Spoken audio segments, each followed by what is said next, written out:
Dry of mouth, cloudy of head. Dry of mouth, cloudy of head. I'm sat there, and it wasn't this morning, was it? It was lunchtime. It was lunchtime. I was sat there on the sofa trying to force some toast over me, and it's like, it's like you do the Monday to Friday routine.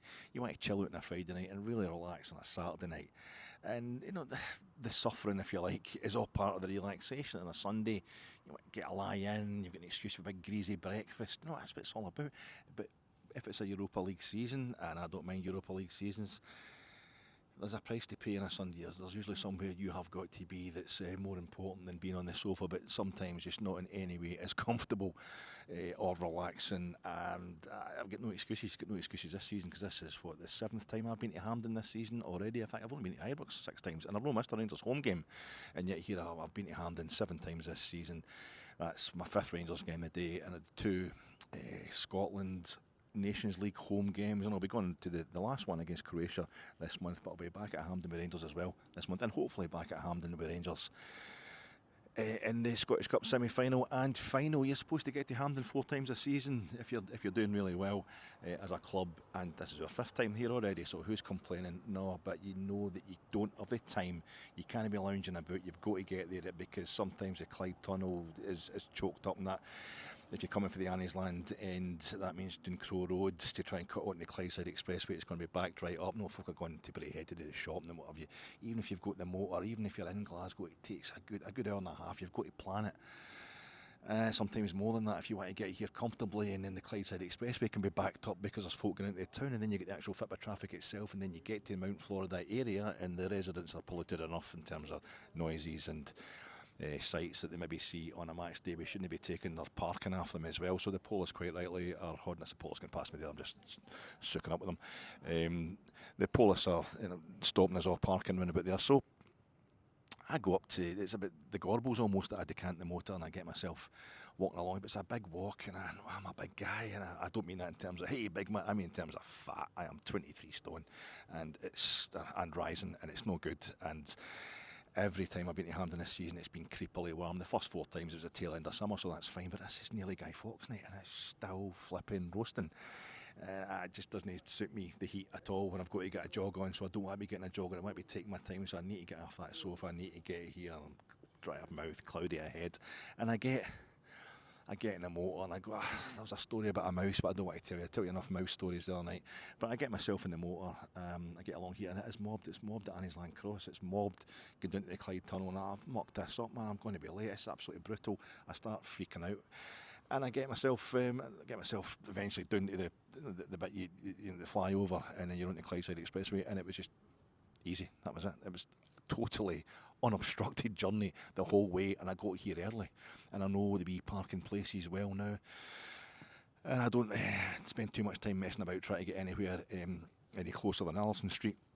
That's not going to happen. Everybody that's been coming here, with Rangers already this season, knows the parking spots. They've got the MLS, so I go and I park at this wee spot that's a bit further. I say practically the Gorbals, but I've got plenty of time to walk here. But it's dull and it's really warm, and there's been a lot of rain. The rain's kind of coming and gone, and it's creating a kind of mist because the heat's taking the rain up at the streets, and you get the key patterns under the lovely tenements that you go along Cathcart Road, and you've got all the boutiques where all the ladies' stuff's been sold in there, in the sweet centre. Was it the Glasgow Sweet Centre they call it? I'm always really tempted, but you don't want to look at the one of the patronising West End tossers that's gone in there and to try the local delicacies, but it looks absolutely fantastic. All made in the shop. Is it all made? It's all stuff made fresh on the premises, and the stuff they've got in the window. It looks absolutely phenomenal, but I can't be doing that. And there's kebab places as well. You're like, oh, why can't I just sit down and have a beer? But I can't. But the penny farthing comes along like an oasis. Come in, quench your thirst. I like, I can't, dry a mouth, cloudy ahead. I can't do it because I've got the motor with me. It just looks so welcoming. I want to, but I don't. I can't. I need to go. Knowing there's kebab shops outside as well. What a day I could have. But no, I've got to go to Hampden. I've got to get there. And on the ground, there's all these sweet packets have been discarded, and they're floating in puddles, and the leaves that have been coming down for the last few weeks because it's autumn, they're now kind of they're turning into milk, really. They're floating about in the puddles, and they're going about these sweet packets that used to hold Cadbury's eggs and things like that. Cadbury's cream eggs. No, no Cadbury's cream eggs. What are the ones you get, the other wee ones? I mean, it's a long time since Easter. They're kind of pink and blue, and they're just solid chocolate inside them. I love them. I mean, Cadbury's cream eggs, I would murder for a Cadbury's cream egg, but these ones are really good as well. What are they called? Anyway, that kind of yellowy packet, and it's open, and there was, puddle water going inside it, and also like all these kind of leaves that have turned to milk. It was a kind of horrible thing. And round about them, you've got all they look like Pez dispensers or something you would shove in the side of your computer, just got some sort of program in it or something like that. It's the things that the vaping things, they're everywhere. They're kind of pink and blue, and they look nice but also sad. They look exciting but also distressing, and they've been abandoned all over the roads and all over the pavements as well. But you're looking at all the boutiques, and there's Anna's boutique and Anna's jewellery, and they're pink. It's all been painted pink, and you think about these guys that are actually treating their women like princesses. They're treating them like queens. They're walking 5 steps ahead of them because they want to protect them. And I'm thinking, who's going to protect me? Who's going to protect me? I wish somebody would protect the way I'm feeling right now. I'm struggling to get in. It's just the first bit of the incline as you walk up towards the Branston station, and you've got for Lanark's ground across the road, the old second Hampden. It's just across the road, and you walk. It's an indiscernible hump on the road for most normal people, but for me, it's like a mini Mount Everest. And up I go there, and I'm just coming back down that. It's like another incline as you go past the bowling club. It's the site of First Hampden, and I'm thinking, who's my knight in shining armour? Next thing, a man just comes towards me, all dressed in leather. He's just parked his bike, and as an old mod, I'm usually wary when bikers come towards me, but the hair in this man's absolutely resplendent, handsome dude, top to toe in leather, and he pulls off his leather glove like the gauntlet that he's just used to hold his lance to win the honour of his queen. And he comes up and he extends that hand and he goes, I love the pods, Alec. I love the pods, mate. I'm watching the pod, and I'm like, what? Well, what's your name, mate? Graham, and I'm thinking it's Graham's son he's got with me as well, another handsome fella, and the two of them are chatting away at me, and I'm in a dwam, a total dwam, and I have to apologise to Graham. I'm just like, I feel the need to start talking as if I'm on a podcast. He must be watching these podcasts thinking, the big guy likes to laugh and all that, and he does like to go on a bit about the fitness stats, but you think in real life he'd be okay. And then they met me, and I'm just going, I hope we do win today, but I think there'll be a lot of supporters that aren't happy even if we do win the performance. And I see them going, right, mate, okay, that's fine. It was nice talking to you, Alec, but move it on now, mate, move it on. I'm sorry, but I'm not actually like that. It reminded me of the time I was in Norwich. With my wife. We were, just doing the whole kind of east coast of England. Went to Hull that holiday as well. It was really a driving holiday. That was after lockdown. Just wanted to get out into the wide open spaces, and it's in Norwich city centre like Friday night, and was like, go to the cash line, doing that thing where I'm trying to protect my woman. I'm trying to stick up for her, and be that man, and she's going to the cash line, so I'll watch her back end, I'm tapping her for money, to be honest with you. And next thing, a fella approaches me, and I'm. And it's no somebody in a ski hat, it's no somebody with a knife, it's just a young fella going, actually a street poet, and he was tapping us for money.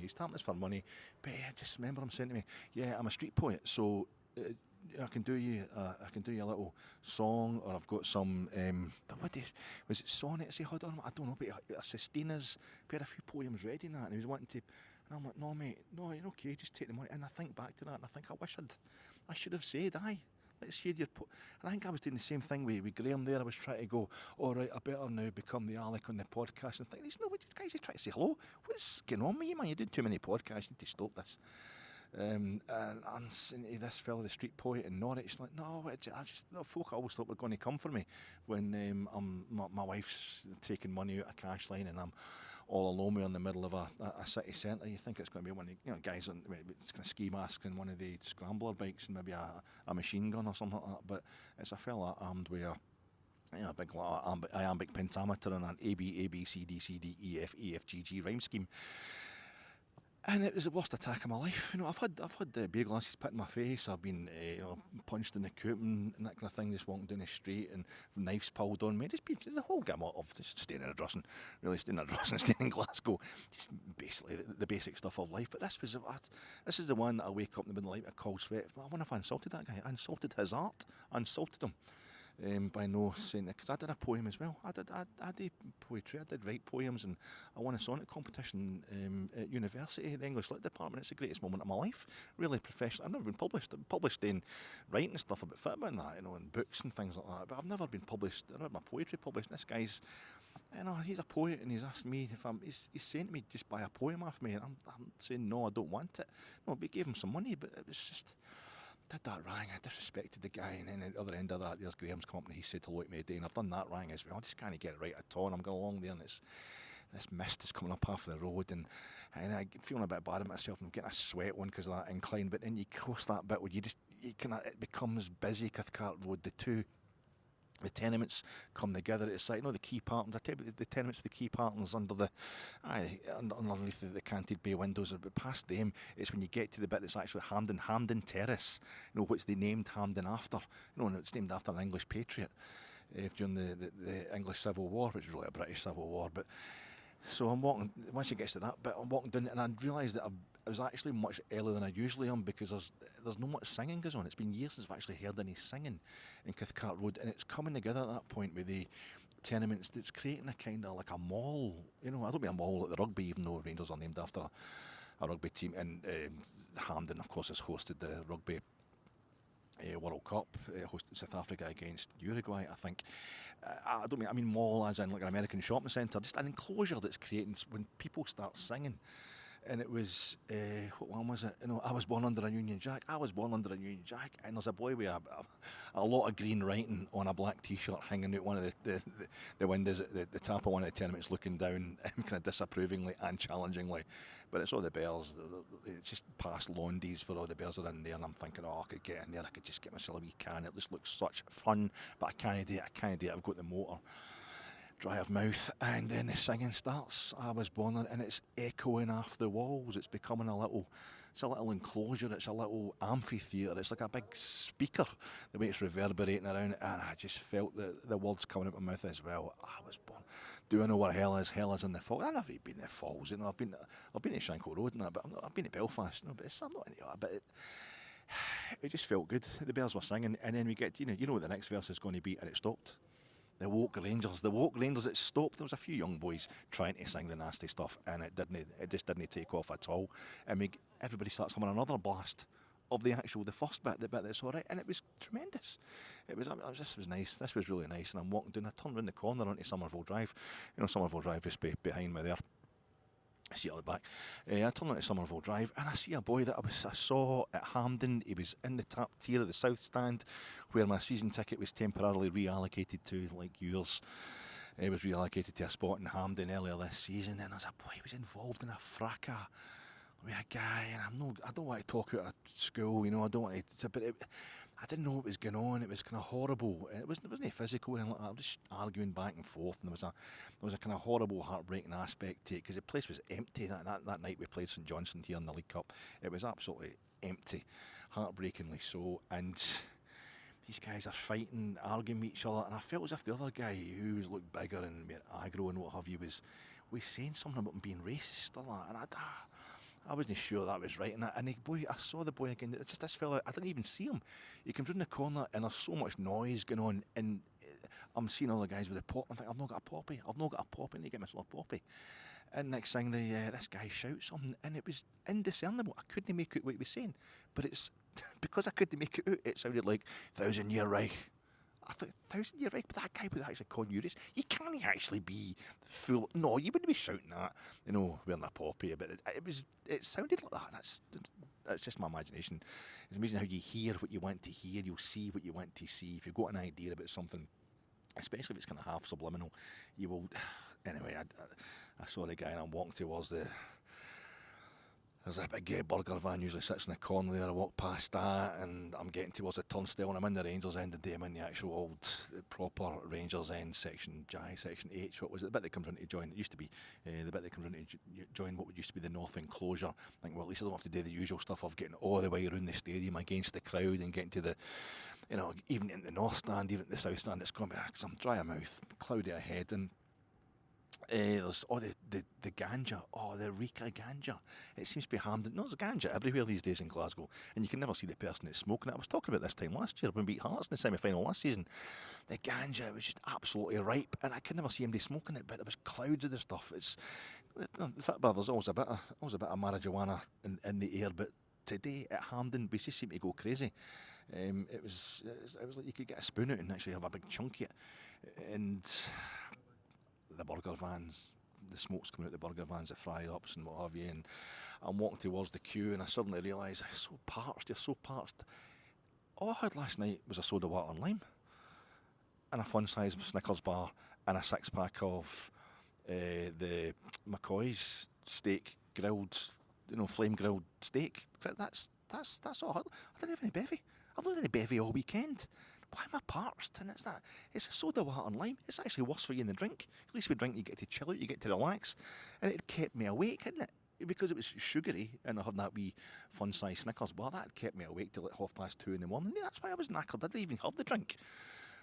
Does that mean things are better than they seem? Does that mean things are worse? And I go up to the queue and you get searched. At Hampden you get proper searched, as we know now. And I've got Frankie's. This is the microphone thing here, and there's a wee thing that you attach to the bottom of the phone. Basically, I've got a whole sound studio in my pocket. The Jersey, the microphone that I've got here, and I'm thinking that's quite a big, it's been a lethal missile. It's only when I was doing the post-match reactions earlier in the season, I was just doing them back in the house. But I've decided to bring it with me the day to day one after the day outside the ground, and I'm thinking I'm going to get the guys, they're searching everybody, patting guys up and doing and what have you, and it's they're not going to let me in with this, And the guy just looked at me and went, "On you go, mate." I'm like, what? I'm not even a threat anymore. I don't even look like I'm capable of causing trouble. Like, the only lethal thing that's going to happen involving me is my own heart attack that's self-induced, and I clambered up these steps and I realised I'd pulled off an absolute masterstroke. A wee cheat code for you if you don't know it already. Maybe I'm going to ruin it for myself here, but if you want to get yourself a kind of North Stand ticket but cheaper, you get yourself, is it Section B, the old Airdrie, Broomfield, the casuals, I don't know, it's Section B at Hampden, but if you can get onto the plan of the stadium, get right out to the side, so you're practically, it's just the other side of the fence for the north enclosure, and you get that lovely view of the Rangers end goal, and you're side on, you're more side on behind the goal, and it's the same price as you get for a ticket that's behind the goal, and absolutely miles away and you can't see anything, so it's a great view, but you have to walk up this wee bit, and it's a weird wee bit. You walk up the back of the kind of concourse, and then you go back towards the exit, and then you turn round a wee ramp, and you walk down the steps and the fence, and everybody's trying to go over. But it's all boys that have got north enclosure tickets, young guys that want to get in with the singing and all that. So they're trying to climb over the fence to get into the singing, to go into a cheaper section. And then, guys my age and that, I would bust a gonad if I tried to get over that wee fence, and the stewards would definitely catch me. But it's quite good to watch all the goings on there, and there's folk just where they shouldn't be, and it's all part of the atmosphere. It's fantastic. And I went for a pie before I got there, and I got a pint of water, tap water, and that's the oldest moment. I'm like, no, I'll have a wee Scottish pie, but can I just have some tap water, please? So she gave me half a pint of tap water. The last year it was really nice. You get that for free. So I think I'd seen something saying that. And I didn't want any coke. I didn't want to get any drier than already was, and I could go to extra time, could go to penalties, and it's difficult getting for a pee because it's always mobbed in the bog in these places. Everybody's on the vape and the ganja. So I get myself into my seat, and I'm thinking, it's the glass is half full, half empty. It looks like a glass, a plastic glass. So I'll get a photograph of the thumbnail for the podcast tonight, and I'm holding the glass up and with one hand, and I'm taking a photograph of it, and I realised I can't do maths. The basic concept of volume, it's more than half empty, the glass. So that's going to ruin that, but I'll try it anyway. And I'm looking up and I'm seeing the top tier of the main stand, and there's the Largs RSC flag there, and I'm thinking, Largs, did they have a season ticket, for semi-finals and finals? Because every time I'm in this part of Hampden, I look up and there's a Largs flag up in that same bit. The lip of the top tier that comes round just up right above the Rangers end to the most extreme west part of that. Top tier of the south stands. There's always a Largs, but I had it in my head, is it usually a Viking? I thought there was one that was a Viking badge on it. Is there a Viking loyal for Largs? I'm just getting myself mixed up, with a pencil, because if you think things are going a certain way, if you go a certain kind of half subconscious thing in your head, you start imagining other stuff that's maybe not necessarily the case. You take it too far, and it was really misty because of the rain and what have you, and I'm looking up and I can see the top tier. And that's stand where I was. Where was I sitting earlier this season? It was actually my season ticket. And there's Motherwell supporters. And there's actual Motherwell supporters in my seat, or really near my seat, because it wasn't very busy up there. The Motherwell bit, the Celtic end, if you like, of that top tier, that wee tiny top tier of the big, huge south stand. But I can see there's Motherwell supporters sitting, and me and Jenna and Davey seats up there. Oh my goodness, that's just that brings it all home.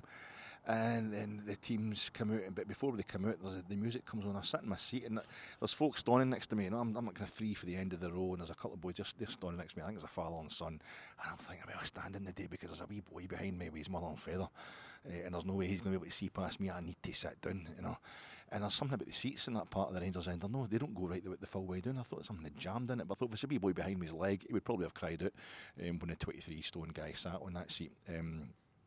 And you're lost a fit as well, but it didn't actually. It didn't bother me. Everybody was kind of standing up, and I thought I'm going to have to stand and block the view of this wee boy. But I'm looking up, and I'm seeing all these flags and that, and then I hear the music, and it was "The Day Is My Enemy, The Night Is My Friend." It was a Prodigy, and suddenly the dwam kind of went. Maybe it was the pie kicking in, I don't know, but I was yeah, "The day is my enemy. The night is my friend." And I'm thinking, well, maybe we want the day to be our friend here, Alec, because the game's taking place during the day. But no, it gets dark before full time. So this is what I want. I love that. I love the Prodigy. I love that tune. But it was just the tune. It was like a sample. You never actually heard Maxim or whatever. You never heard them singing. You never actually got that. Not an enemy. Not a friend of me.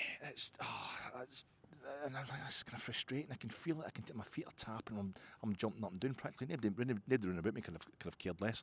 And usually P8 Hampden is absolutely deafening. But Rangers fans started singing their own songs all the time. I'm like, shut up! I want to hear this Prodigy song. Didn't happen. And then they came with right here, right now, right here, right now. And I'm like, what's his name? What's the guy? It's no Moby, is it? It's no Moby. It's the other guy. It's the guy for the House Martins that married that DJ woman. I can't even. Zoe Ball. Remember he's married to the other guy, the Brighton guy. I can never remember what he's called. Fatboy Slim. Why would I know? Remember that, and the teams come down the tunnel and the smoke, official Hampden Premier Cup thing, all the pyrotechnics, they went out, all explosions and what have you. And I'm thinking, well, if they can do that, how come the Union Bears can't have the smoke bombs? And then the Motherwell end, they set off their smoke bombs. The Rangers end, we set off our smoke bombs, and I'm standing there. But I was going to put the phone away by that point, but I thought I'm getting the phone back out, take a photograph of this. It's absolutely magic. All the smoke there coming through the mist, the hard, the actual smoke of the smoke bombs is coming through there. It's red, white, and blue, hitting the kind of the amber of Motherwell, and then they had to hold up. And I'm looking at the players, and I'm thinking Motherwell will be an amber. It's actual amber. How come I can't see them through the mist, but I can see that blue? Because that blue just glows. It just glows, and it's beautiful. And I said to the guy behind me, "Can your wee boy see? I'll sit down, mate. If your wee boy," he said, "No, he wants to stand." And the wee boy's looking at me like, "I'm standing." I'm thinking, "I bet you do, wee man. How could I forget that?" He's just at that age, obviously. He wants to be in with the Union Bears. That's his ambition. He doesn't want to be a wee boy. He wants to be a dude, and he's wanting to stand. And absolutely, there's a wee boy in the seat next to me. Something this fist is going across my face, pointing at the players and all that. And I'm thinking, that guy's quite a wee hand. Turned around, I think the boy must have been like 10-year-old maximum. He's standing up in the seat next to us, and he's going absolutely mental for it. And all that. Fucking let's have it. What a beautiful strip. And we've got black socks on. But they still glow. They still glow through that mist, through that blue, through that amber. And it was good. It was good. It was a good feeling to be there, to know I was in the right place. And Rangers we had Cherny was back, and Hefty was well rested, so he was back as well. So that meant Cassan Weirjo was on the bench again, and who had come in there? Ross McCausland. So we go back to the team that everybody thinks we should have started with, Pataudry, and we just go forward and go forward and go forward, and don't get there. And Dessers says, I don't know. The guy behind me was appealing for a penalty when he was through and going. That was towards the end of the first half. Sorry, this is your Fatek Rangers. Fatek Post Rangers are in their third straight League Cup final for the first time since Walter Smith. Rangers are trying to retain the League Cup for the first time since Walter Smith. Reaction Pod coming to you in association with Jersnet. Don't watch Jersnet tonight. Usually at 9:30, the flagship show, as always, live on YouTube. Rob's going to be on it, that's fine, and he's got Alan on there as well. He's good at analysing the Rangers and what have you. But I've got this woke, fat, putrid, happy, clapping, ugly, specky, baldy git is going to be on with him in it, and it's just all the usual cliched stuff of, would you stick by the manager? We don't want to be sacking the manager. I can't stand them. So I'll be boycotting. I would advise you to boycott it as well. But no, it's I've got to let you know, they pay me the big money for the sponsorship. So, Jersey, 9:30 tonight, live on YouTube. I'm also sponsored by Humane Mousetraps from B&Q. Humane Mousetraps from B&Q. I'll tell you that story later. My name's Alec Anderson. Oh, body form for you. Maybe he was born with it. Maybe it's Maybelline. And I'm coming to you from outside Hampden. Big pile of crap. I don't know if you can see it. Just there, actually. Just big pile of shite there. That's the police horses. It's absolutely everywhere. But the game itself, Rangers just piled forward from. As soon as the mist cleared, as soon as the smoke cleared, with no great effect, it has to be said. Motherwell were bedded in quite well. There was one point where I think it was Hefty slips a ball up the inside left channel and Dessers goes in from the angle and has a kind of poor shot. There was a little bit where Hefty himself was, kind of slaloming through the Motherwell defence and gets it and has a shot, or it get pulled back to him or something. And I'm thinking, he's Brazilian. Brazilians are supposed to be able to bend these things right into the top corner, but he slams it into the top corner of the Celtic end. A terrible shot, and we're just doing that thing of pounding away, not really getting anywhere. Was it 25 minutes? I think it might have been Motherwell's second attack. I've watched it. I've been at Hampden. The terrible sightlines excuse me from giving you any kind of accurate description of what happened, but it looked like they just chipped the ball up from our right back area to our left back area, and Hefty watched Andy Halliday slide in and put the ball in the back of the net, and Andy Halliday did it all the best he could not to celebrate in front of the Rangers end. Quite a thing to do, Andy, quite a thing, because it must have been great to score that goal. What a dude, very respectful and absolutely noted. And things started to get a bit tetchy, a bit toxic. I started to feel a bit disenchanted as well. Things is this going to be is the manager actually going to have to walk here? It looks like we've been roped like dopes again. Or the talk that's going about just now that teams know how to play against us are quite happy to let us have the ball because they can just hit us in the breakups, and that was all borne out by that goal we conceded. It was a bit of a horror show. We then have our number 10, Tom Lawrence. He goes down injured. He goes off. On comes Diamande straight away. And it wasn't good. I think we had the chance for Dessers at the back post. I'm up there at the other end of the park. The fella behind me is going, that has to be a penalty, because he's thinking that's the only excuse for missing the chance. It seemed to be like 3 yards out, point blank shot.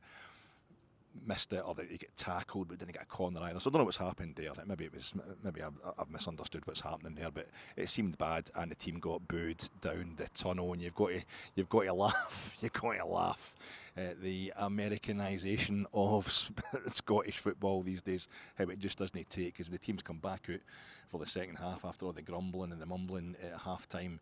The PA guys doing the whole, who do you think is going to win this game now, folks? Let us know. Is it going to be Motherwell? So the Motherwell fans are supposed to go, is it going to be Rangers? Boo! The whole Rangers, it's booing Rangers, and then they booed the players. Some of them, it wasn't that bad, but I was a bit shocked and had a wee quiet moan to myself. One of the kind of, I'll just check neither about me's actually booing and then have my say about it, because the people who are booing are out of earshot. And I'm like, you can't be booing the team onto the park as well, but they did. Some folk were booing them onto the park, and a banner had got unfurled about the parks. Again, I can't see the banner properly for where I'm standing. I can't get on board with the protests if I don't understand them. Guys, going to turn the banners round, let us all see them, something about the parks having to go, and there was a wee song as well coming from the Union Bears, which I think was something about the board, or there was some sort of criticism that was getting directed. They were all pointing towards the director's box, and it just had that whole tenor and tone about it. It felt like watching something on Netflix with a mumbly actor who's like, I'm going to have to put the subtitles on, but I didn't have that available to me. People were not happy, and a lot of folk around about me going, this is going to get toxic, as if I could at least make something happen. The team came in the second half and just absolutely pounded Motherwell until we got the 2 goals we needed to win the game and get ourselves into our third straight League Cup final. It was what a response for the manager. You want them to kind of react. That's been one of the criticisms levelled at them. They don't react. They don't have any spirit. They always go for the character. They always go for people's character. Don't we? It might just be a lack of skill. But Rangers come out and absolutely pounded Motherwell, just pinned them in their own half, and our finishing is horrendous. It's powder puff, as they say. We don't even get to the stage of making it powder puff because of the amount of the ball that we have against teams outside their box, just camped outside their 18-yard box at times. we get very few shots away, and when we do, they're so half-hearted. That's where I see a lack of belief, is in the shooting. It's the actual shooting and the ability to construct something. You know, when we do have the ball, when we are camped possession-wise outside the opposition box, we can't construct anything regularly, and it does. I told you the other night, I've been watching that Adam Thornton podcast, so I'm probably just quoting him. If I sound in any way intelligent about Rangers tactically, it'll be because I'm stealing, plagiarising what Adam was saying. But we just seem to we seem to have no idea how to craft something tactically. It has to be moments of genius, and so many of the goals we've scored this season, including Bishrami's against Aberdeen at Pittodrie, Tom Lawrence against Hibs, maybe even the one against the United at Tannadice, have been superb finishes, because they have to be almost. For a team that has so much of the ball, there's such a lack of belief amongst the support and the players, it would seem, that we're actually going to score unless we do something brilliant. But Connor Barron just comes out and gets to the byline, hits the byline and pulls it back for Dessers to touch it in from 6 yards or something, at most, in fact 3 yards or something, point blank range, and it just looks so easy. And we'd done that thing. But the same as the other night when we came out Pittodrie second half and controlled the game for 20-25 minutes, and I know it wasn't enough. You've got to play for 90 minutes, but you can't say that you're not seeing anything from this Rangers team at all. And it is more and more each time. It is more each time. I thought that ended up being quite impressive today in terms of controlling the game and our momentum. It wasn't just controlling the game for the sake of it, that we're being allowed to control the game. Motherwell were just unable to get out of their box. I know it's only Motherwell we're talking about here, but yeah, they're fourth. I know. I think top three is really where all the good teams are this season in the SPFL Premiership. So Motherwell are only 3 points off that. They get Lennon Miller, they get Andy Halliday, they get the number 55 fella who we seem to shut him down quite effectively for certainly for the second half anyway. And it was. I thought we were good without being sensational, but the momentum was there, the reaction was there all through the second half. The second goal was Motherwell. There was an injury for Motherwell, or was it the throw-in for Motherwell? I can't remember. It was a point in the game where you thought everything's kind of settled down, everything's kind of died. With 10 minutes to go, and next time we just swept down the left-hand side, the other end of the park from where I am, the other side of the park from where I am. We swept down our left-hand side, and I'm sure there's a deflection involved. But Rami gets the goal. I don't know what happened. I really don't know what happened, but it was impressive. I think we were very impressive, and the place went absolutely nuts. And the wee fella turned when the wee fella's talking about my right-hand side, he's just looking at me like, "Don't leave me hanging, big man." So him and his dad, it was mass cuddles all around. It was just great. It was great to see Rangers doing it, to comeback victory, turning it around and winning 2-1. And we're not supposed, there's a whole lot of attitude out there saying, it's just the same thing. They'll win these games, but they'll lose the big games. Well, that's what happens when you're rebuilding. You should be winning these games and then getting yourself into the big games. The captain went off when it was still one each. Tav goes off, was it 65 minutes or something like that? So is it the end for Tav, or is the manager just, as he said, starting to use him more sparingly? Yes, still recovering, I would say, at his age from a wee operation that he had in the summer. But it was, I think he actually got booed at one point, Tav. In fact, did he get booed going off the park when the substitution was announced? And I don't think it was a booing of, how did you take our captain off? He went off. Dessers come on, and Danilo come on for Dessers. Dessers went off at the same time as Tav, I think, and Danilo comes on as well. It was Dujon Sterling that come on for Tav, and he started marching up and down that right wing because the fullbacks weren't going high today. Cherny was doing well. I liked when we equalised. He's again up to the north enclosure, giving it, come on, as if like, no, you really need to be proving to us that you should be getting cheered on. It's no vice versa. But he's totally psyched, and he did come over at the end of the game to that north enclosure and hand a wee kid his shirt. So he's a class act, Cherny. And we need people to be psyched up in whatever way they can be on that park. And I know a lot of people won't be happy. It's the papering over the cracks is what everybody's talking about these days. It's all papering over the cracks anytime we do win a game, but we keep winning these games. And for me, it remains the same. I thought it was going to be a rebuild. I expected to be behind Celtic. I expected us to be finishing second, and then Aberdeen come in and we're just out of this world. What they've done, it's a complete freak show.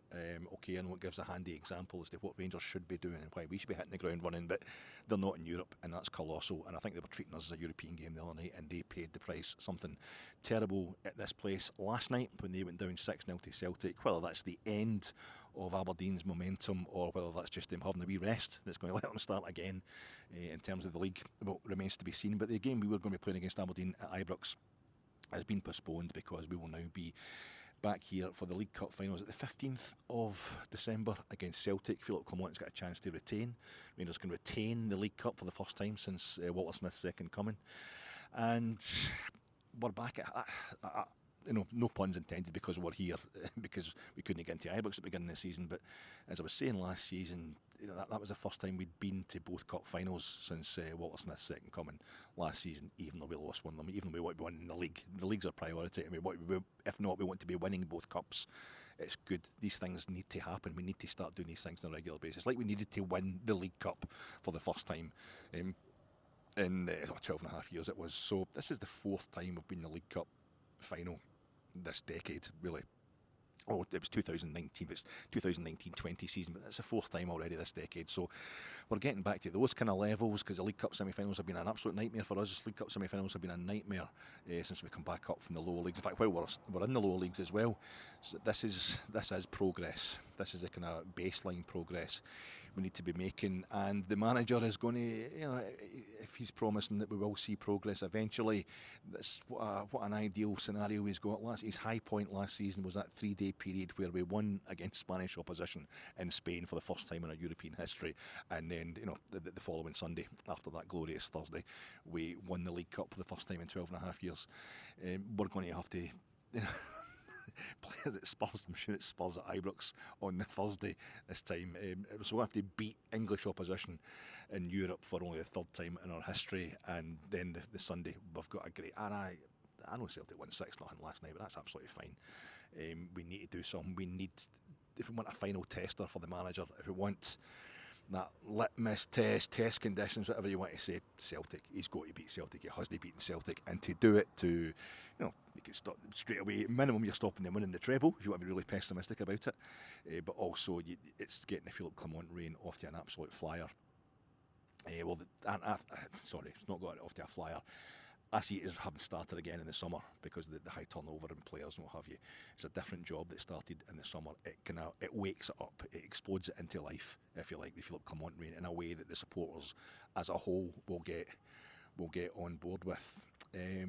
That's more than enough from me, folks. But you notice I did the usual 20-minute ranting and raving at the beginning there. I did the whole kind of the thing I usually do to get rid of Celtic fans, just a kind of a basic moan and what have you. And that's what it feels like, though.